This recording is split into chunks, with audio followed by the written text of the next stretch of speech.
Just watched another great video of yours. A little aggressive, but right on the fucking money. About this idea that God has some way choosing someone special over another, that can love someone more than the other. It's amazing because people do just go around and talk like this without consciously aware of it. Obviously, God being the one thing everywhere, and there's no separations in God, so there is no judgment, there's no choice, there's no place where God could help someone more than another. So brilliant again, and I like your editing. It's smooth, it's fun, and it's exciting. So good work, like it. So God, watch my video on God, because it explains a little bit about our duality here, our explanation. The funny thing is that when bad things happen to us, we attribute them usually, well, it depends on our self-esteem. If we've got low self-esteem, we'll attribute bad things to us, totally within our control. I did that, it's my fault, blah, blah, blah.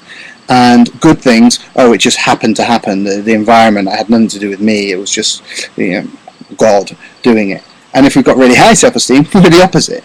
We attribute all the good things to us and all the bad things to some external happening.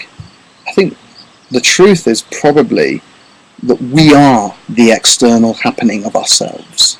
That in the oneness where God is, there is no ability to have any separation, any definition.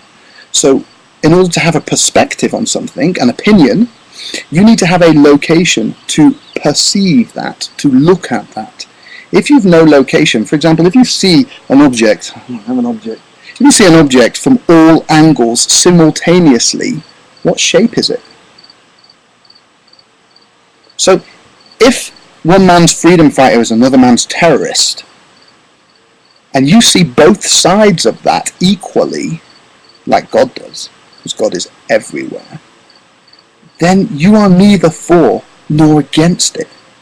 So the idea that God could choose to help someone and not someone else requires a judgment and a decision and an opinion, which is impossible for God to have because God is everywhere. So no limits, no opinions, no judgments.